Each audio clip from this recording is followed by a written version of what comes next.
The World War II History Journals, 1941, 80th Anniversary of World War II edition. World War II Timelines book number 3.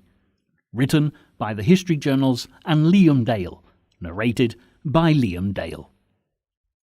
There were no church bells to ring in the new year of 1941. The people of Britain knew that if the bells rang, it would be to warn them of a German invasion. So, for the duration of the war, whatever the occasion, the church bells remained silent. This was a time when the threat of invasion was at its worst, despite the miracle of deliverance at Dunkirk some 6 months earlier, when more than 300,000 Allied servicemen were rescued from the beaches of northern France by a flotilla of civilian craft and the Royal Navy. If the RAF had not won the Battle of Britain in the autumn of 1940, in the skies over England's green and pleasant land, the Nazis would have already been staking a claim to British soil. However, in practice, the RAF's remarkable achievement proved to be a reprieve rather than a decisive victory, as the British faced a new year of terrible uncertainty, with Hitler looking to expand the German Empire still further across the English Channel. Although Britain had, to date, managed to withstand a sustained German onslaught, many of her allies had not. And to make matters worse, the Axis powers were gaining strength all the time. When Japan, Germany and Italy signed their tripartite pact before bringing in Hungary, Romania and Slovakia towards the end of 1940, it looked as if their rise to supremacy could not be stopped. German bombers were devastating Britain's major cities, and while the nation's wartime spirit was riding high, the Blitz really was taking its toll.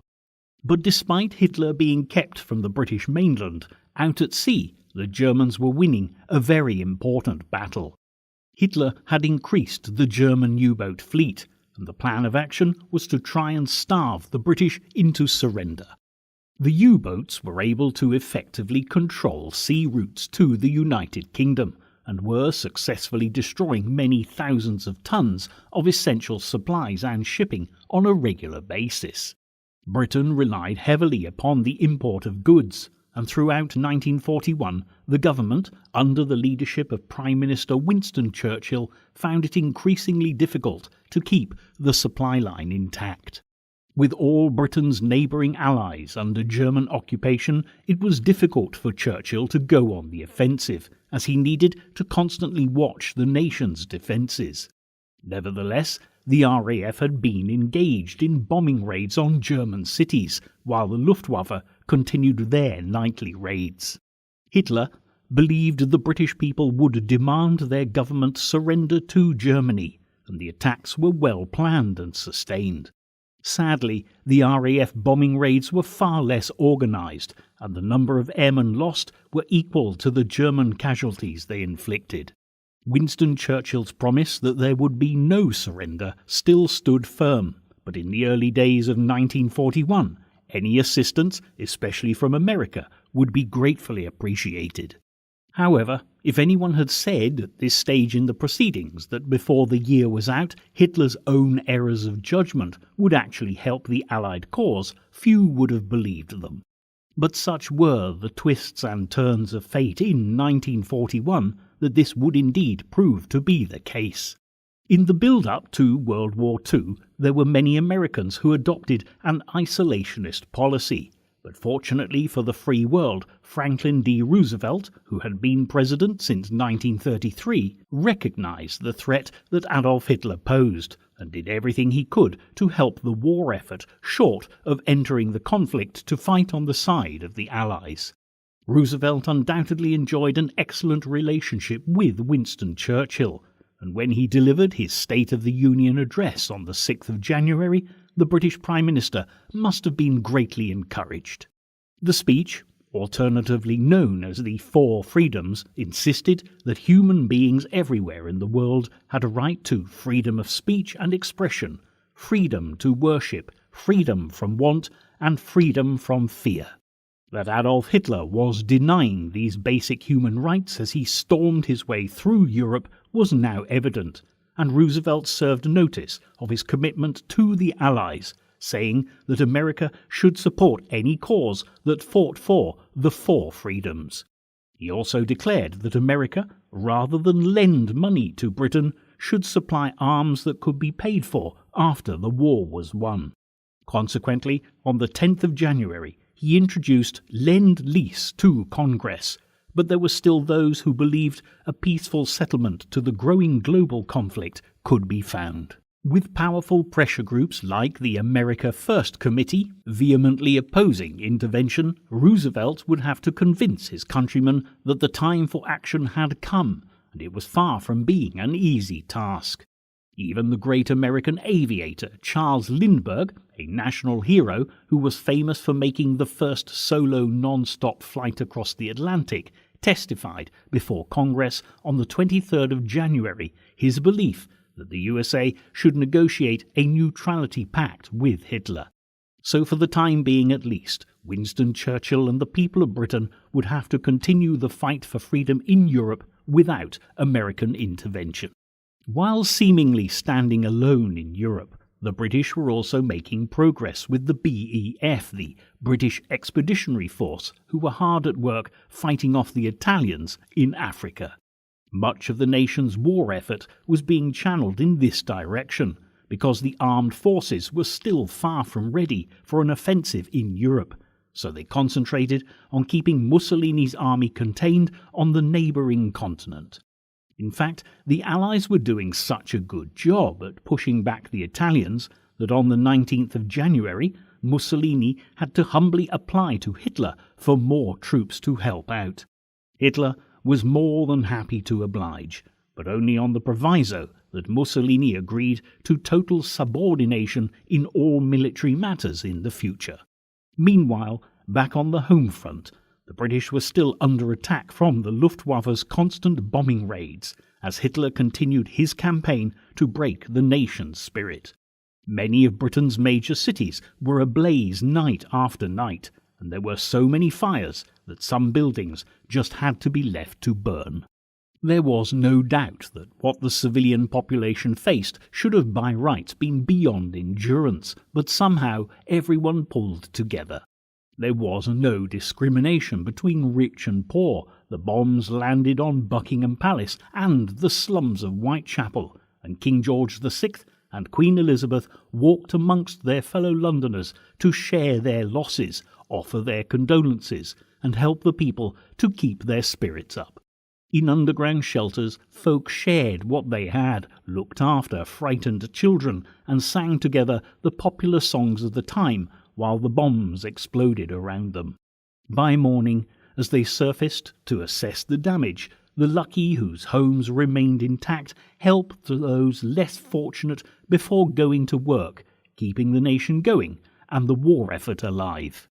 The Blitz continued through February, and although the people of Britain couldn't possibly have realised it, their tenacity and never-say-die attitude was actually paying dividends. On the 6th of February, Hitler's War Directive No. 23, titled Directions for Operations Against the English War Economy, stated that the Luftwaffe's nighttime activities had least effect of all, so far as we can see, on morale and the will to resist of the English people. No decisive success can be expected from terror attacks on residential areas. The British people had shown the Nazis that no matter what was thrown at them, they would, just as Winston Churchill had promised, never surrender. With this in mind, Hitler decided to change tactics and further increase his attacks on British ports and shipping. This campaign had been very successful so far, as it had stopped many vital supplies from getting into Britain. This was very important for another reason too, providing a smokescreen for what Hitler was really planning as his next move. It was only the Germans that knew they were not going to attempt an invasion of Great Britain at this point in the conflict. For the rest of the world, Operation Sea Lion, the German codename for the invasion, was as much of a threat as ever, and by continuing to keep up the bombing raids, Hitler simply perpetuated the idea. Everyone believed that this was the focus of Hitler's empire-building strategy, and for the cities suffering the nightly onslaughts, there seemed to be no end to the misery. By stepping up his attacks on British ports and out at sea, Hitler gave Winston Churchill and the government the impression that the invasion was imminent. In reality, Hitler, even in the early weeks of 1941, had no intention whatsoever of doing this, but keeping as many British troops on home territory as possible would prevent any possible disruption of Hitler's next invasion plan, codenamed Operation Barbarossa, that would target Russia. The non-aggression pact between Hitler and Stalin, agreed just before the Nazis marched into Poland in 1939, triggering Chamberlain's declaration of war against Germany, had come as a surprise for the rest of the world because of the two leaders' mutual hostility, and throughout the early skirmishes of the war they viewed each other with great suspicion. Many believe that Hitler never intended to keep to the pact, and was simply stopping Stalin from being a problem until he had the power to invade, and by 1941 he had Russia in his sights, and Operation Barbarossa was ready for implementation. In Hitler's Mein Kampf, written while he was in prison in 1924, before his rise to power, he made it clear that the German people needed Lebensraum, which translates as living space. For land to do this, he looked to the east and declared it was Nazi Party policy to kill, deport, or enslave Russian and other Slavic populations, many of whom were Jews. So the warnings of what was to come were there for all to see long before Hitler was in a position to carry out what he threatened. But now he believed he was invincible, and it was time to rekindle old grievances. To Hitler, destroying the Soviet Union would benefit his Aryan master race for generations to come, providing slave labour and raw materials for the German industry, cheap food for his people, and precious fuel from the Russian oil fields. He also believed this would isolate Britain still further, and Churchill, in his view, would have no choice but to surrender once Russia had fallen. The Nazi preoccupation with racial hygiene, basically genocide, was driven by Hitler's anti-Semitic view, and throughout 1941 the campaign against the Jewish people became increasingly brutal. More and more Jews were being transported to the dreaded concentration camps, and those who escaped this terrible fate were left to try and survive in the ghettos. Jewish families were rounded up and forced to live in horrendous conditions, and surviving in the ghetto was equally as tough as it was in the concentration camps. On the 31st of January, in the Warsaw Ghetto alone, it was reported that 65 Jews were dying of starvation every day. The governor, Hans Frank, had a calculated policy which made sure only half the food that was needed was made available to the ghetto.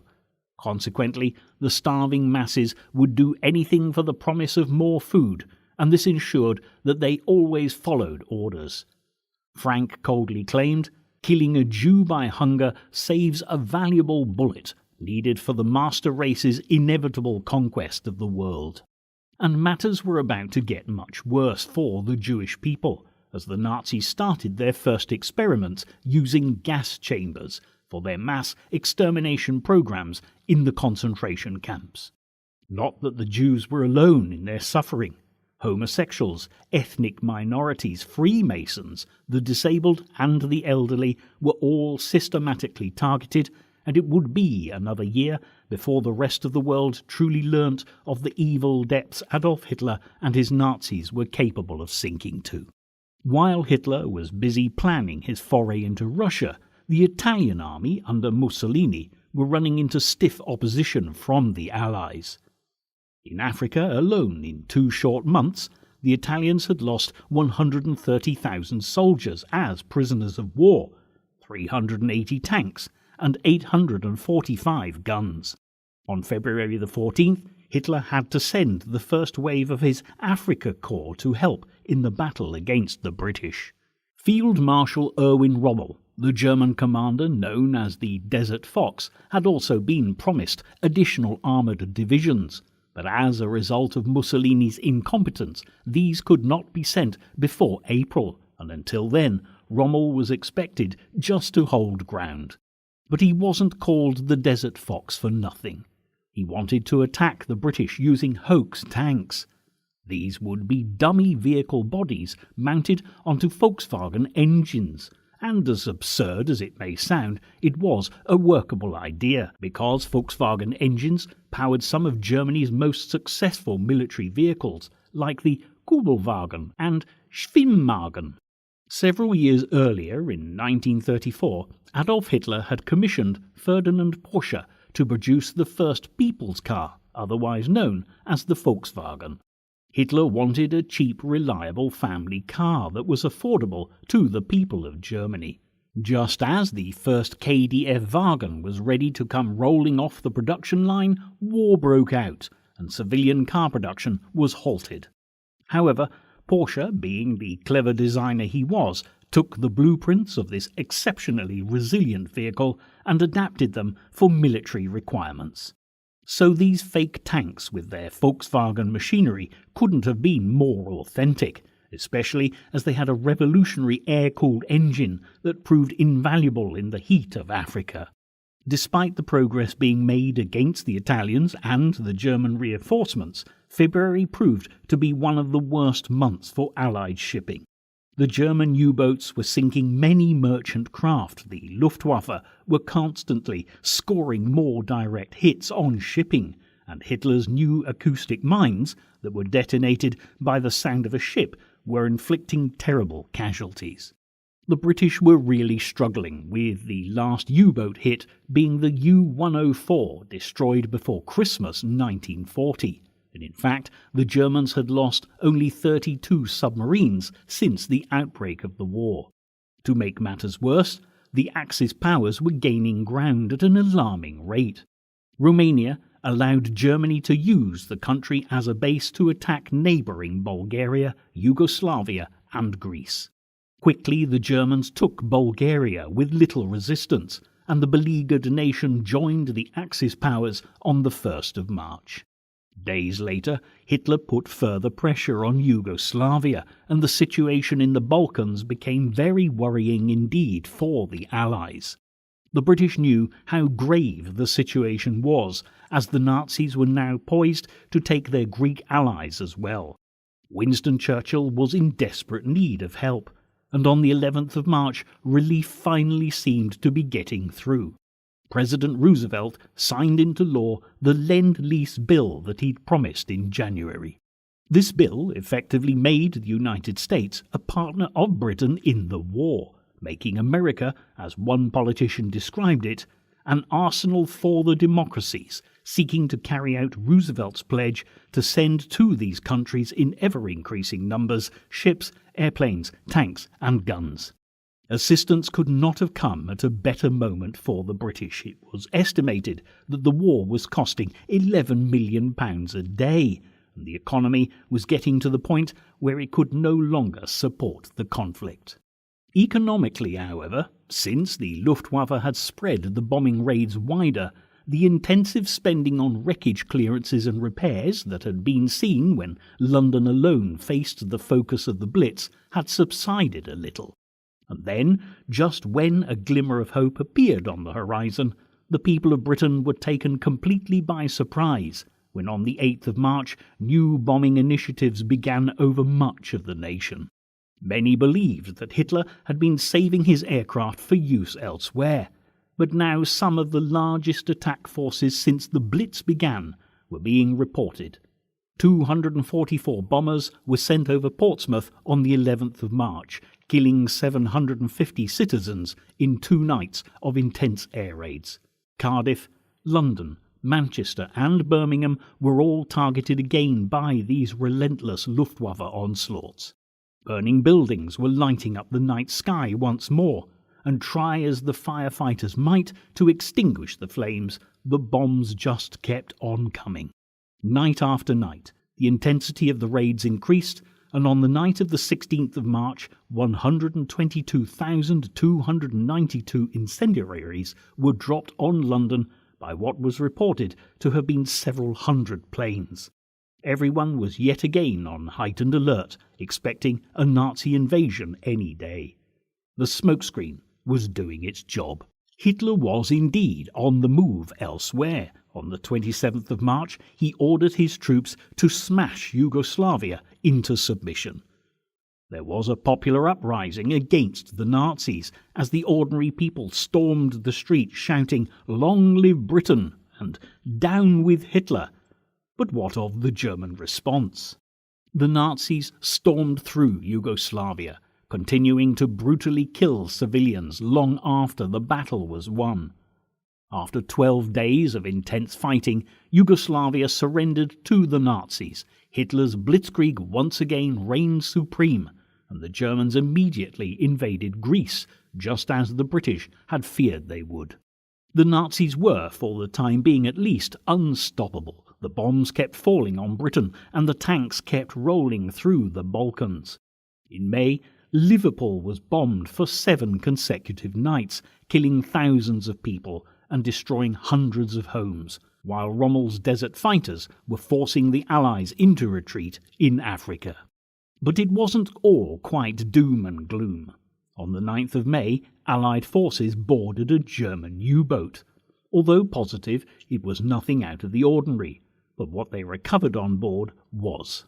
The British were able to retrieve an intact Enigma cipher machine with codebooks. This was immediately sent to Bletchley Park in Milton Keynes, where the wartime codebreakers were based, and they set to work solving this particular enigma in record time.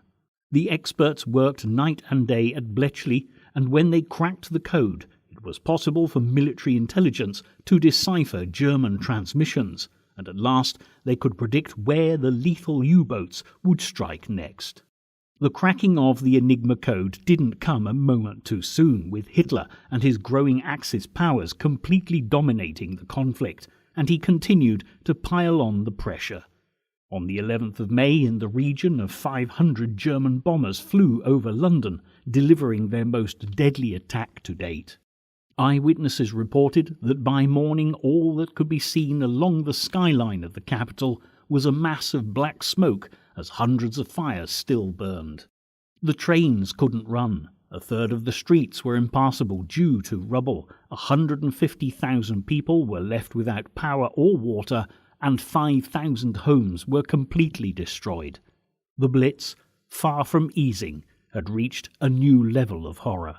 Britain was trying her hardest to fight back with barrage balloons and anti-aircraft guns, but the guns were rarely accurate, and the balloons could only stop low-flying aircraft. Every day seemed to be filled with more bad news for the Allies, and on the 24th of May, the British battlecruiser HMS Hood was sunk by the German battleship the Bismarck, killing all but 3 of the 1,416-strong crew. Just days later, the Bismarck was sunk in the North Atlantic by the Allies, but any hope of stopping Hitler was slipping away from them. In the same week, hordes of German paratroopers landed on the island of Crete, and although the Allies knew that the paratroopers were coming, thanks to the cracking of Enigma, they were simply unprepared for the bombings and the sheer number of troops. On the 1st of June, just a week after the Germans had landed on Crete, the British had no choice but to withdraw, despite putting up a brave fight.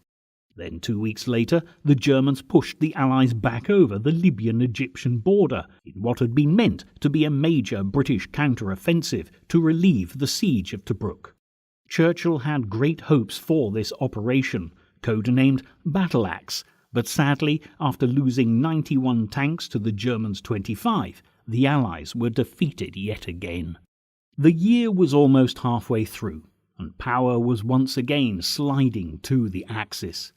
The Allies had very few successful missions, many British cities lay in ruins, and the unstoppable German panzer divisions seemed to be able to crush everything in their path. Apart from a few pockets of resistance, the Axis controlled much of Europe, and whenever the British tried to counterattack, they were swiftly beaten back. The Allies needed a miracle if they were to even entertain the idea of victory, and apart from the rescue at Dunkirk almost a year ago to the day, miracles seemed to be in pretty short supply. But just like had happened at Dunkirk when the Germans lost focus in their haste to get to Paris, Hitler was looking beyond Europe and North Africa to begin his biggest offensive manoeuvre of the war. On the 22nd of June at 3:15 a.m., Hitler set Operation Barbarossa in motion. Over 3 million German troops, 3,600 tanks and 2,700 aircraft crossed the Russo-German border as the Nazis attacked Russia. Although always suspicious of Hitler, the Russians could not believe what was happening. The Soviet generals were even warned of Operation Barbarossa thanks to accurate undercover intelligence some weeks prior to the German invasion, but they considered the notion preposterous. And if the Russians were surprised, just imagine the shock for the British, who'd been expecting an invasion any day. With cities lying in ruins and the recent escalation of bombing raids, the people and the government were anticipating Hitler would finish what he had started. Stalin, although concerned by Hitler's activities in the Balkans, still believed that the huge expanse of the Soviet Union would be too big an area for the Nazis to dominate. He also felt confident that he would be able to negotiate a settlement with Hitler. The day after the German invasion, Hungary and Slovakia declared war on Russia, followed by Finland on the 26th of June and Albania on the 28th. Hitler was undaunted at the prospect of taking on the mighty Red Army because he was by now sure he was invincible. His belief in Aryan racial purity grew more and more obsessive, and he was convinced the Russian people were inferior beings. The German dictator had set out his intentions months earlier, making it clear that he had no respect for the Russians or their Bolshevik leader. The war against Russia will be such that it cannot be conducted in a knightly fashion. The struggle is one of ideologies and racial differences, and will have to be conducted with unprecedented, unmerciful and unrelenting harshness. When it was evident the Russians were at war with Germany, Churchill, being the shrewd politician he was, told Stalin that Britain would supply any technical and economic assistance that they could, so together they could stand firm against Hitler. Whatever had happened previously was put aside. Russia was now fighting on the side of the Allies, and if Hitler underestimated the Soviets, he did so at his peril, and as this statement from him proves, he truly believed the Russian campaign a foregone conclusion. We have only to kick in the door, and the whole rotten structure will come crashing down.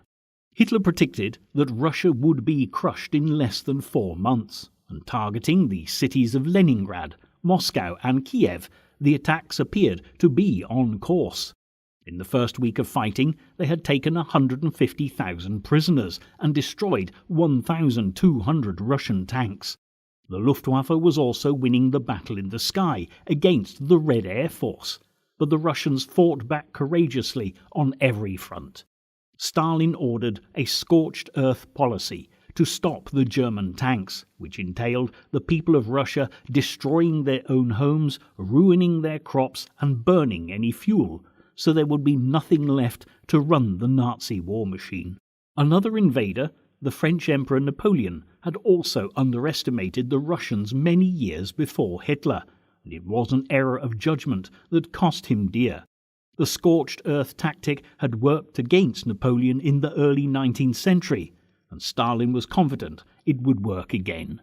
Even so, the Germans were extremely successful in their offensive, pushing the Russians back towards Moscow.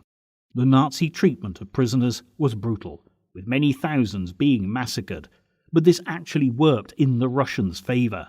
If they surrendered, they would be slaughtered, so the Soviets had nothing to lose and everything to fight for, and they certainly did. Also, the Russian climate began to play its part as the autumn rains came early and turned the Soviet roads into quagmires. In a very short time, the weather was hindering Hitler's tanks, and they could only operate at 35% efficiency, while the winter snows were yet to come. But Hitler was determined to push on, believing he could still crush Russian resistance before the year was out. For Hitler, the eradication of inferior races was fast becoming an obsession. He ordered that all Jews would now have to wear yellow stars so they could be recognized, and on the 3rd of September at Auschwitz, the first experiments using the gas chambers were carried out. 600 Russian prisoners of war and 250 Jews were squeezed into a tiny cellar where a powder was thrown into the room which let off a deadly gas, killing them all. Hitler now had the means to step up his campaign of ethnic cleansing. Back in Russia, although the weather was helping the Red Army, the Germans were still making advances. By early October they were only 50 miles away from the centre of Moscow, and things were beginning to look bleak for the Red Army.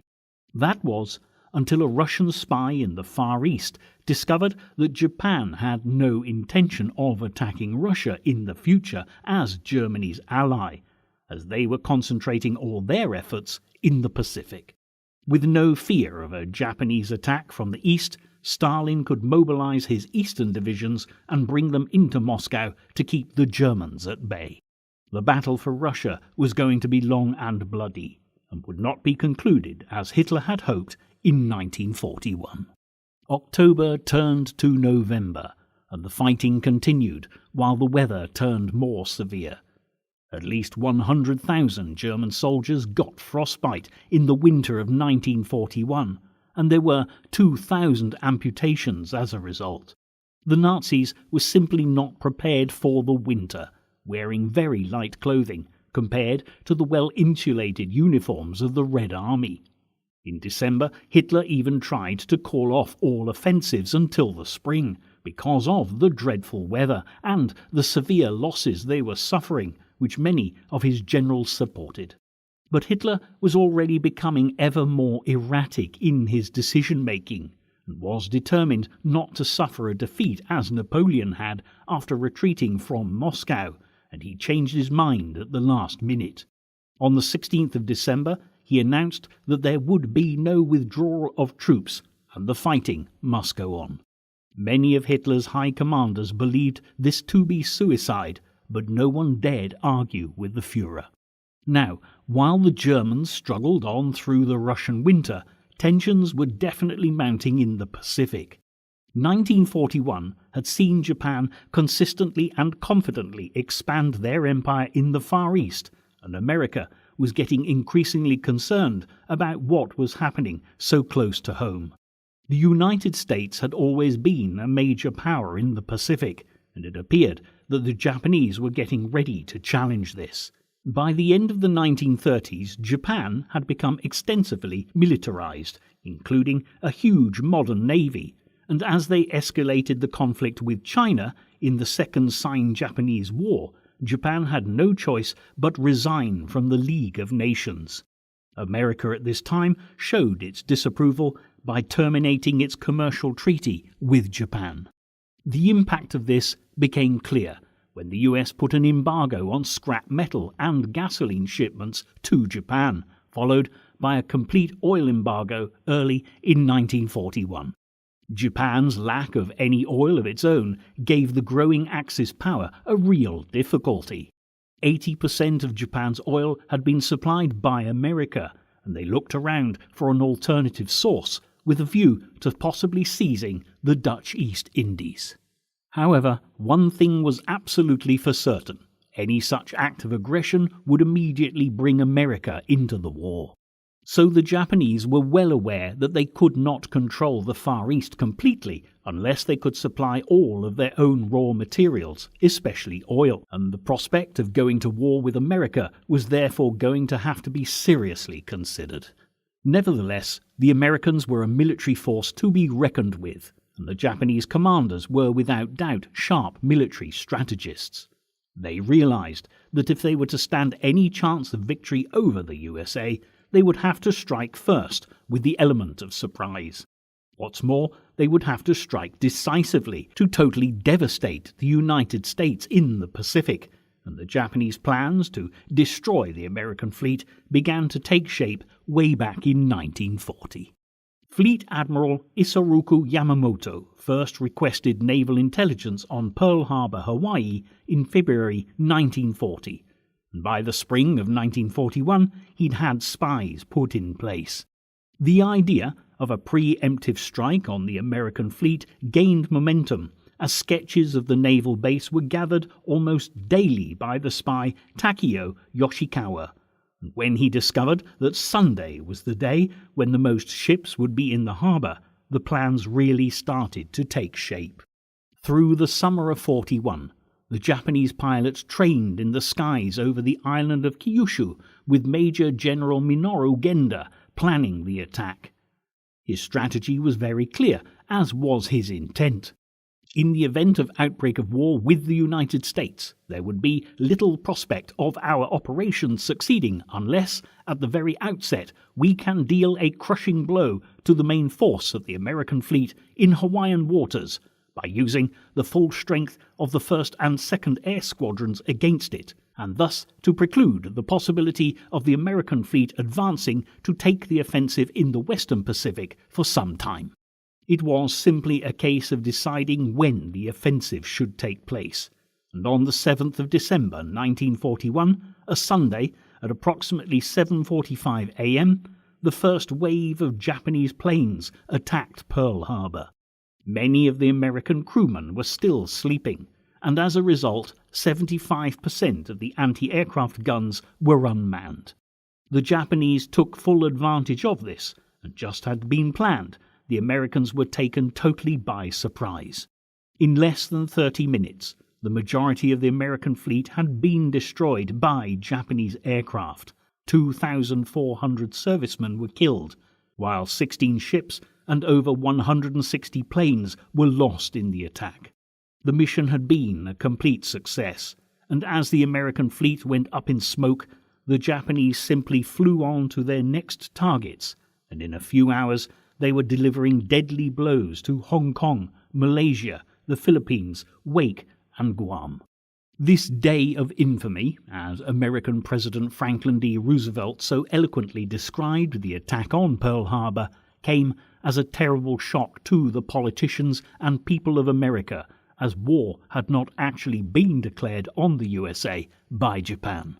The Japanese had planned to break off negotiations with America 30 minutes before the attack was due to take place, but the message arrived several hours after the destruction of the fleet was complete.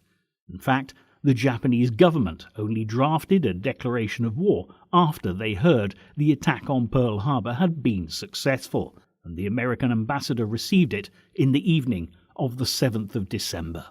The American people were appalled, and to a person they wanted revenge for the unprovoked attack. On the 8th of December, the day after Pearl Harbor, America officially declared war on Japan, and any thoughts of isolationism were quickly put aside. President Roosevelt at last had the backing of the American people to take up arms against Japan, and by definition, the rest of the Axis powers. Because of the tripartite pact between Japan, Hitler and Mussolini, Germany and Italy declared war on America on the 11th of December. In these shocking few days, the war became truly global, and many saw it as the beginning of the end for the Axis powers. Churchill, as always, put the matter into focus, saying this about America's decision to join the war: Hitler's fate was sealed. Mussolini's fate was sealed. As for the Japanese, they would be ground to powder. Declarations of war now came thick and fast. Japan had also declared war on Britain, and Churchill reciprocated on the 8th of December, while the Netherlands also declared war on Japan. China officially did the same the next day, followed on the 12th of December by the USA and Britain declaring war on Romania and Bulgaria and Hungary on the 13th. The impact that the attack on Pearl Harbor would have across the world marked the end of Hitler's total domination of Europe, and as the British looked forward to a Christmas of hope with the promise of American reinforcements, the tide in favour of the Axis powers was about to turn. There has been a great deal written about Pearl Harbor and much speculation about how such an attack could have crippled the mighty American fleet. The conspiracy theorists would have us believe that both Franklin D. Roosevelt and Winston Churchill knew full well that the Japanese were going to attack Pearl Harbor on the 7th of December. After all, it was certainly in Churchill's interest for the Americans to enter the war, and maybe Roosevelt felt the same way. When Churchill went to bed after the Americans' declaration of war, he said, "Being saturated and satiated with emotion and sensation, I went to bed and slept the sleep of the saved and thankful." We'll probably never really know whether the rumours surrounding Pearl Harbor have any foundation, but these tactical manoeuvres will of course go down in history as one of the war's best-kept secrets. However, we do know that on the 17th of November 1941, the American ambassador to Japan cabled the State Department to notify them that the Japanese were planning to launch an attack on Pearl Harbor. It would seem that the cable was ignored. That 1941 was an eventful year throughout is without question, despite the fact that the most significant event did not take place until December. Conflict in the Balkans and in Russia meant that Hitler's military forces were far more stretched than they had ever been, and with Mussolini unable to play his part in Africa, German reinforcements had been required there too. Hitler was also more proactive with racial hygiene, rounding up large numbers of Jews and devising methods for their mass executions. It's interesting to note that during the First World War, when Adolf Hitler was fighting for his adopted German homeland, he already had highly developed anti-Semitic views. Some theorists believe this may have been triggered by his father's illegitimacy, as there have been suggestions that Hitler's paternal grandfather was actually a Jew. However, it was far more likely to have been the company Hitler kept as a struggling artist in the land of his birth, Austria, that influenced him the most. He fell in with an anti-Semitic group who believed the Jews were responsible for all the nation's ills, and as soon as he could, Hitler moved to Germany, where by the outbreak of World War I, he'd become a fierce patriot. When Hitler was blinded by a gas attack in 1918, he had what seems to have been some kind of nervous breakdown, and while he was recovering in hospital, he shared his extreme views with those around him. Hitler believed that his purpose in life was to save Germany, and to do this he would first need to rid Europe of all Jews. Quite how he planned to do this he didn't say, but by the end of 1941 he had created the means to finally put his plans into action in the gas chambers of his concentration camps.